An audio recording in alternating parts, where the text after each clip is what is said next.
Hey Richmond, Virginia, are you curious what's going on with our local housing market and what's in store for the remainder of this year? If so, grab your pumpkin spice latte. We'll cover that today in your September 2022 Housing Market Update.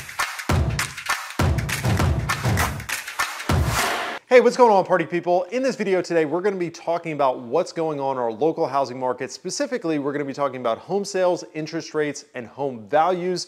Before we get into it, if you like this video, if you want to see more, go ahead, hit that subscribe button, smash that bell. Thanks in advance. Let's get into it. All right, so jumping right into home sales. On a national scale, home sales are down 16.6% from where we were this time last year. We're seeing drastically less transactions compared to what we saw this time 2022. And Metro Richmond is even worse. We are close to down 24% from where we were this time last year. And the year before we were down, I think, approximately 20%. So we are seeing the number of transactions continue to drop. And Lawrence Young, the chief economist for the National Association of Realtors, really smart guy, says basically this phenomenon, there's two contributing factors. Number one is the higher interest rates, which is causing a lot of buyers to sideline themselves, not wanting to buy right now due to the higher interest rates.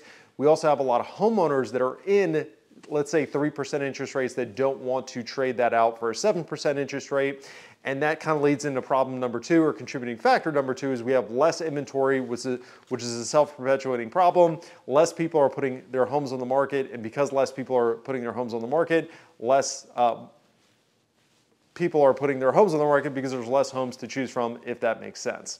And of course, with less homes on the market, there's just naturally going to be less transactions. So sorry to interrupt the video that you're watching, but if you would ever want a no hassle, no obligation market analysis to find out what your home is worth in today's market, or maybe you want to chat about the home selling process, or maybe even want to chat about the home buying process, feel free to call or text me at the number below, or you can email me at chris@elliottreteam.com. I'll let you get back to the video. Now, it is important to understand that our inventory challenges that we are experiencing right now are not just a result of the COVID-19 pandemic. Of course, that was a huge factor. But if you look at this graphic, this is basically the new construction, the new starts, the amount of new construction homes that have been built going back a couple decades. And you will see that post-2008, we had a 14-year stretch where we built below the 50-year average. Essentially, we underbuilt the amount of new homes that we historically have on a 50-year average for 14 straight years. There was a huge deficit. There continues to be a huge deficit of homes for sale, simply because new construction has not kept up with where we were historically. So that's a huge factor. And thankfully, we're back to that 50-year average, and all the builders out there are catching us up. But we still have that 14-year stretch where we underbuilt, and we still have a massive lack of supply of new homes. The other huge factor here is just the demographics, the population in the United States. Approximately 23% of the US population right now are millennials, and they are entering their peak home buying years. So you have a large chunk of our population that's entering their peak home buying years. Right behind them, we also have the Gen Z population, which at the oldest Gen Zers are now starting to enter into those home buying years where folks historically buy homes.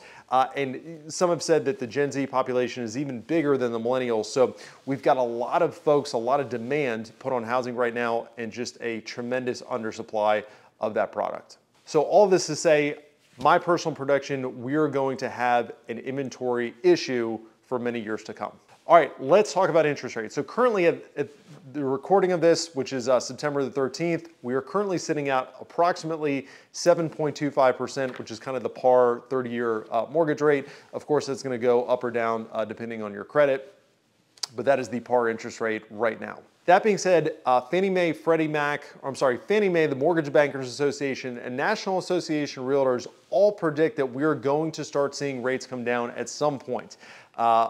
Basically, all of them are predicting that we're going to see rates somewhere in the 6%, high or low, that's anybody's guess, by the end of the year. Of course, we were all anxiously awaiting for those rates to start to come down. We have not seen that just yet, but that is what the experts are predicting, that we are going to eventually see interest rates start to come down. Now, one thing we do know about their interest rates is their historic relationship with inflation. And one thing that we know from, and you'll see it in this graph, mortgage rate drops tend to follow inflation drops, or drops in inflation is probably a better way to say that. And as you can see from the graphic, we have seen inflation come drastically down. Obviously, the effects of it are still here, but the growth of inflation has come down tremendously. So most experts are predicting that we are going to start seeing interest rates come down. The one positive of the Federal Reserve raising the funding rate is they have done a good job, in my personal opinion, of putting the noose around the neck of inflation and starting to bring that down. And folks predict that as they start to ease off the federal funding rate or bring that down, we're going to see credit availability start to open up, and that should reduce mortgage rates and kind of all interest rates in general, start to bring those down as federal funds rates start to come down. Last but not least is home values. So interesting stat, we talked about this last month. In December of 2022, 37% of Americans, along with a lot of the top forecasters of economic forecasters, said that we were going to see depreciation, declining home values in 2023, and I am happy to report to you they were very wrong in that prediction.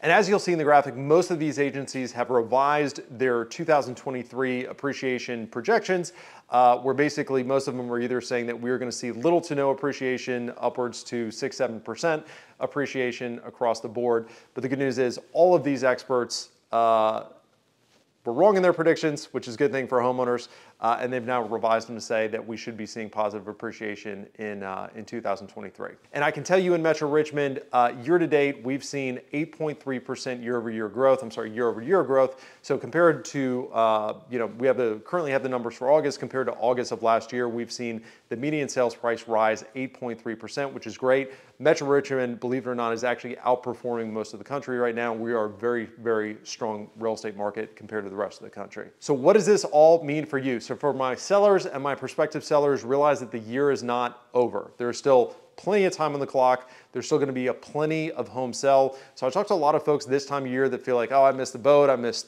spring, I missed summer. And the reality is we sell plenty of homes in the fall, we sell plenty of homes in the winter. And as I went through with you, we're still in a very strong market and homes are very much in great demand. So don't feel like you have to wait until next year. If you want to sell, if you need to sell, realize that you're still able to get a tremendous price for your home. There's still a lot of demand. There's still a lot of buyers out there that would be very happy to see your home come to market. Secondly, it is probably going to get better. So if and when interest rates do come down, what we know is that is going to increase demand, and we are going to see the floodgates get reopened. We're going to see a lot of buyers are going to re-enter the marketplace. My personal prediction, when that happens, we're going to see prices start rising even more than they are currently. And then last but not least, plan ahead. If you are somebody that is waiting until next year, or if a home sale is on the horizon for you in 2024, it is never too early to begin the conversation with a real estate professional. Talk about, hey, what can I realistically sell my home for? What, if anything, would be recommended to get ready to put my home on the market?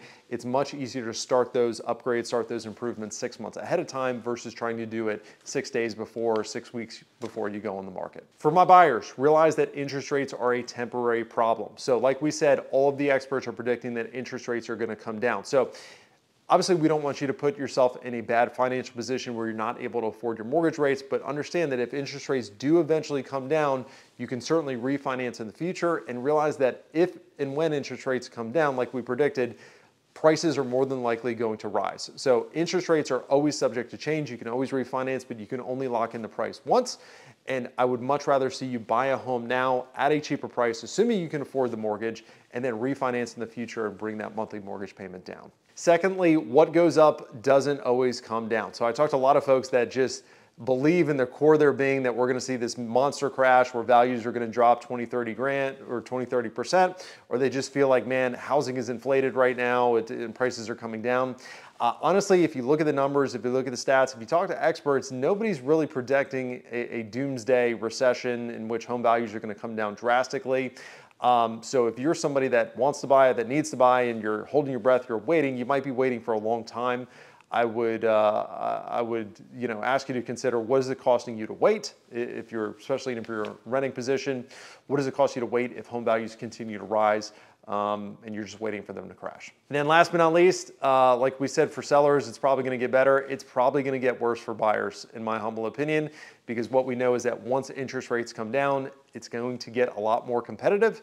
and the prices are going to start to escalate at a greater rate than they are currently. So my advice is, if you can find a house now, go ahead and buy it. You're going to thank me later. And that's all we got for you guys. Thank you guys for tuning in. If you have a question, comment, thought, fear, if you have a good joke, throw it in the comments or shoot me a DM. Thanks for tuning in. Look forward to seeing you next month.